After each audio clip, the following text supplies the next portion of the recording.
Muito bem, meus amados irmãos e amigos, a graça e a paz do Senhor Jesus no ar, mais uma edição do programa Verdades Essenciais da Fé Cristã. Você que acompanha a nossa programação pela primeira vez, você está na escuta do programa Verdades Essenciais da Fé Cristã com o pastor Cláudio Alves, pastor da Igreja Evangélica Congregacional no bairro do Bancários, em João Pessoa, na Paraíba.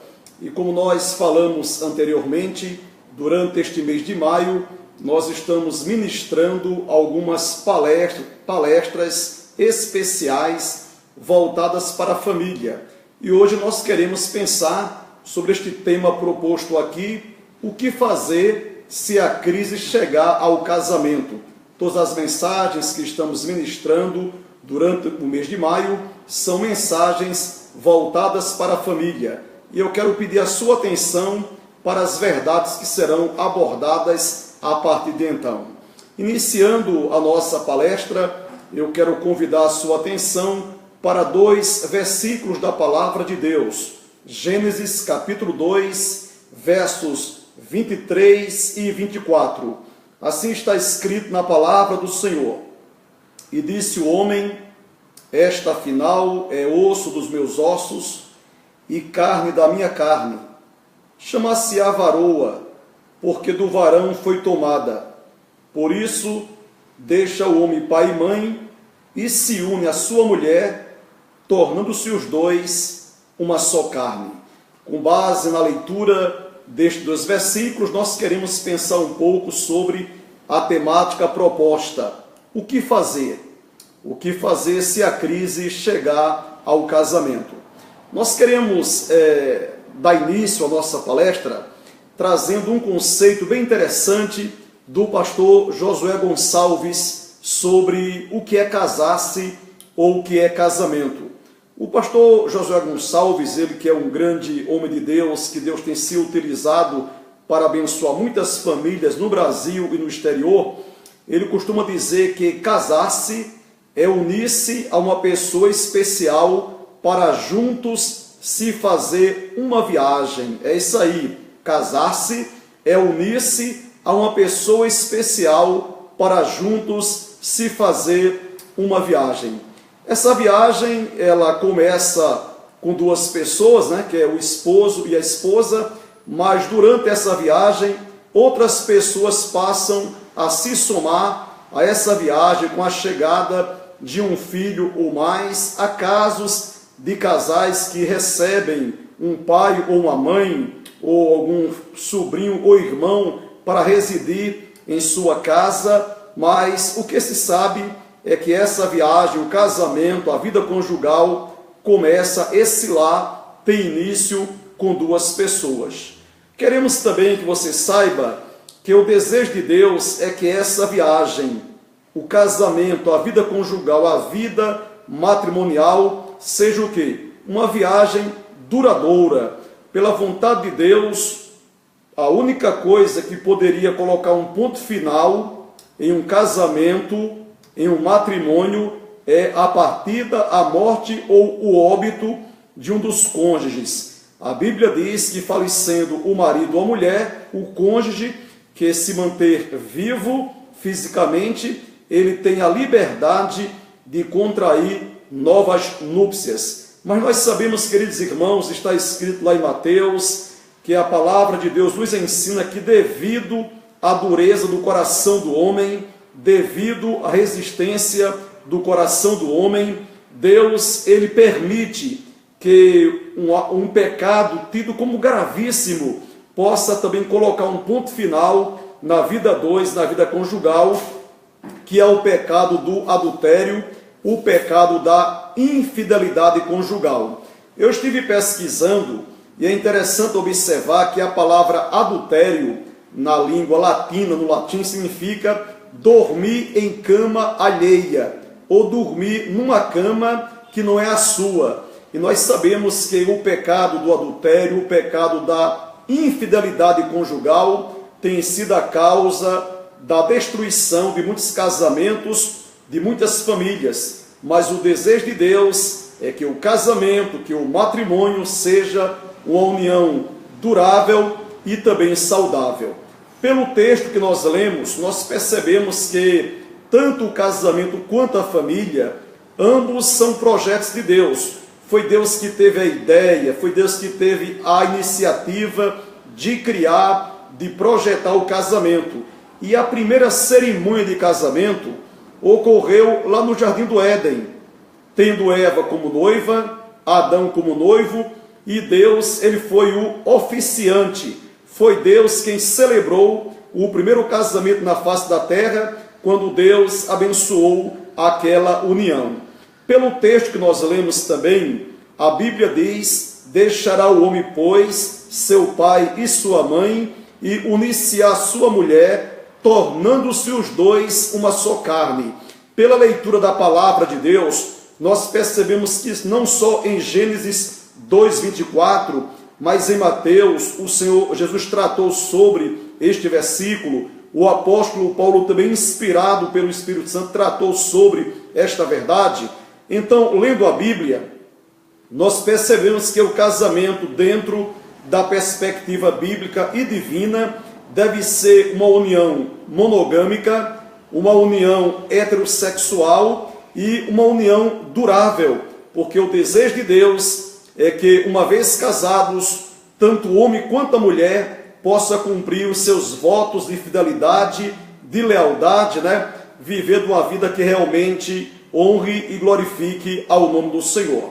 Mas nós sabemos, queridos, se não tiver a bênção de Deus, se Deus não estiver sobre este casamento, abençoando, dirigindo, administrando, se os cônjuges não buscarem a presença de Deus, se não houver amor, carinho, respeito, lealdade, fidelidade, certamente o casamento, que é a junção de duas pessoas especiais para se fazer uma viagem, certamente esse casamento não perdurará por muito tempo, E nós sabemos que alguns casamentos, quando entram em crise, principalmente os homens, Principalmente os homens costumam fazer o chamado terrorismo emocional ou terrorismo sentimental contra a mulher, contra a sua esposa, Quando o casamento entra em crise, alguns homens dizem: eu vou te deixar, eu vou embora de casa, eu me arrependo de ter casado com você, eu vou procurar uma outra mulher que me faça feliz, você é uma burra, você é uma idiota, você é um imbecil, Mas nós sabemos que no dia do casamento, se esses dois casaram no religioso, perante um pastor ou perante um padre, fizeram aquele juramento tão lindo, Eu prometo te amar, cuidar de você, na saúde ou na doença, na riqueza ou na escassez, e muitas vezes por coisas tão banais, coisas tão simples, muitos homens começam a fazer esse terrorismo emocional. É lamentável também quando alguns casamentos entram em crise, principalmente homens e mulheres, mais os homens, costumam o quê? Adotar alguns band-aids. Você sabe o que é um band-aid, Nós sabemos que existem pessoas que usam um sapato um pouco apertado, às vezes a mulher usa um tamanco, um calçado, um pouco apertado, e nasce aquele calo, E costuma-se comprar na farmácia o band-aid. E há muitos cônjuges que estão procurando colocar band-aids em seu casamento em crise. Nós sabemos que no contexto, principalmente não cristão, não evangélico, nós sabemos que muitos casamentos, quando entram em crise, muitos homens, esposos, procuram o quê? Adotar uma amante. Então, adotar uma amante, isso é um band-aid. Nós sabemos que alguns homens não adotam um amante, mas alguns se rendem ao tabagismo, fumando demais, ou ao alcoolismo, bebendo demais. Nós sabemos que há muitos cônjuges, quando o casamento está em crise, procuram o quê? Um centro de macumba, procuram fazer pactos, acordos com entidades espirituais. Isso tudo é band-aid, Nós sabemos que a mulher normalmente, pelo fato de ser a denominada o sexo frágil, a mulher costuma cair em depressão, e muitas vezes esse casamento o quê? Redunda na separação e desemboca no divórcio.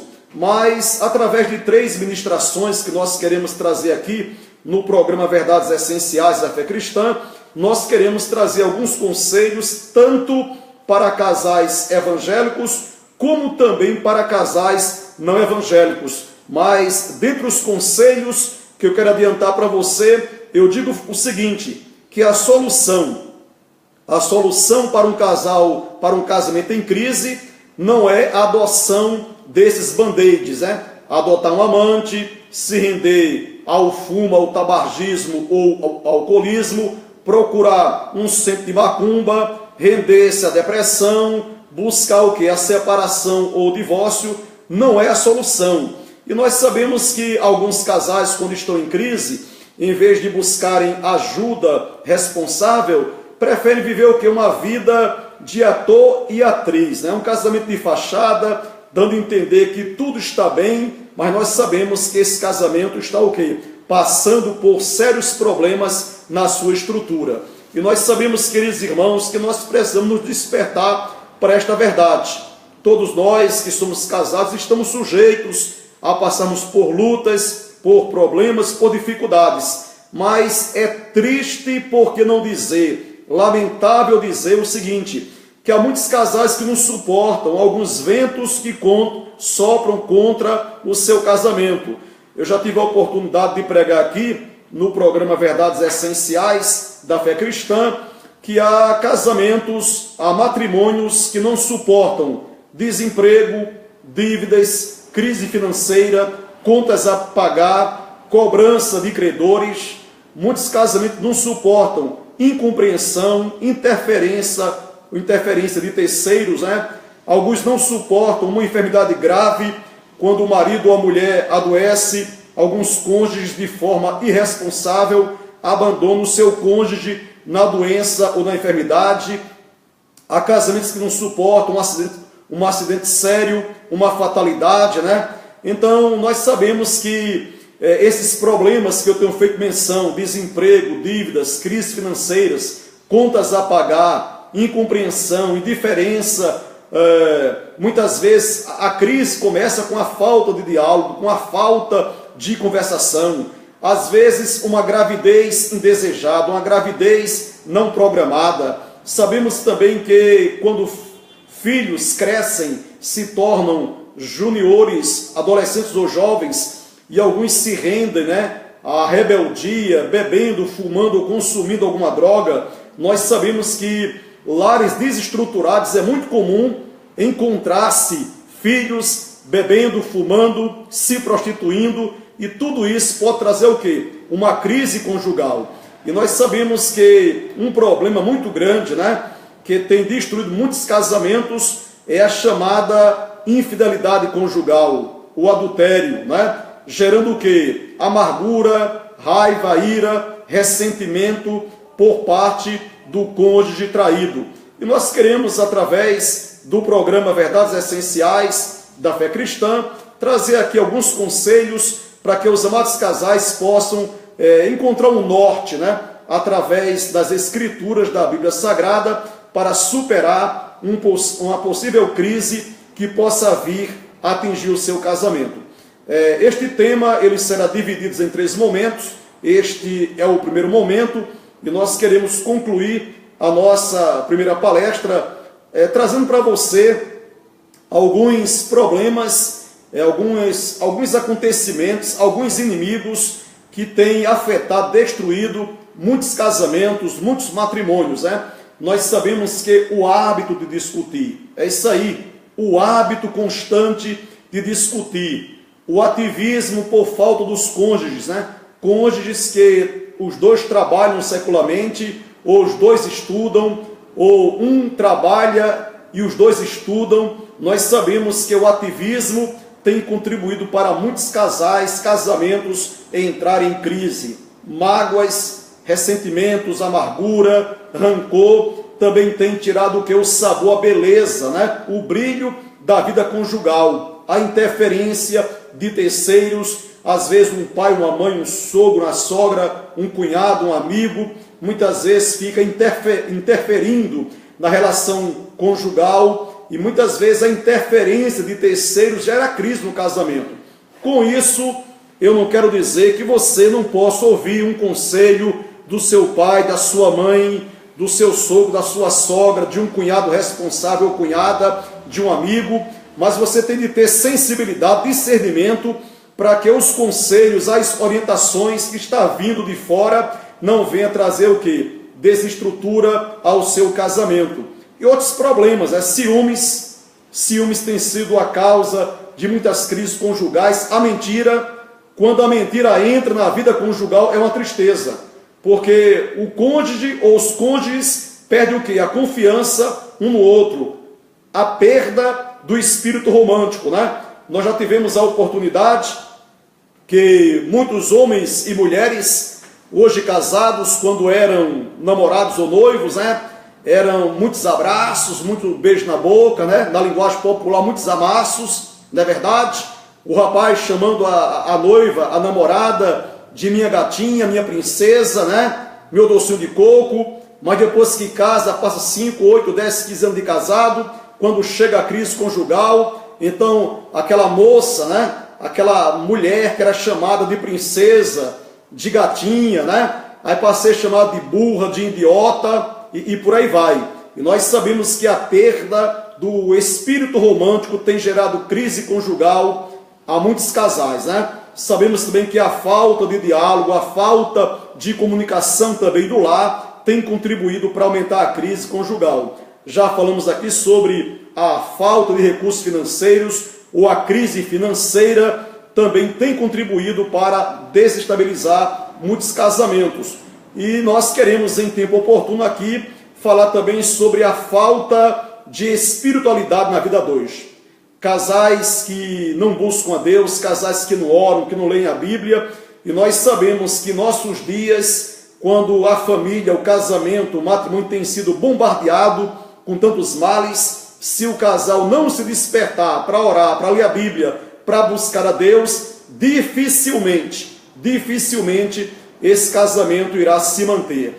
E nós sabemos também, queridos, que já falamos aqui, a rebeldia de filhos. Criar filhos não é fácil.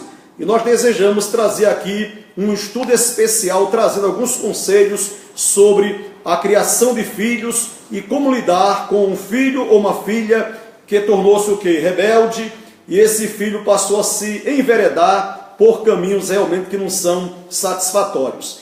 E nós queremos que você guarde essa mensagem no seu coração, que a família, que o casamento, que o matrimônio é projeto, é ideia de Deus. Deus é o mais interessado em abençoar a sua vida, o seu casamento, a sua família, mas você precisa o quê? Se voltar para Deus. Você precisa consultar o manual da família, que é a palavra de Deus, e certamente Deus irá abençoar a sua vida, abençoar a sua família. Então nós iremos ficar por aqui, e eu desejo que você possa acompanhar as outras duas palestras que nós iremos ministrar por título O que fazer se a crise chegar ao casamento. Eu quero encerrar a nossa ministração trazendo aqui um pensamento bem interessante do pastor Josué Gonçalves, quando ele costuma dizer que nenhum sucesso na vida justifica a infelicidade de uma família. Saiba, nenhum sucesso na vida justifica a infelicidade de uma família. Que Deus abençoe sua vida, que Deus abençoe o seu casamento, que Deus abençoe a sua família e até uma próxima oportunidade, se Deus assim nos permitir.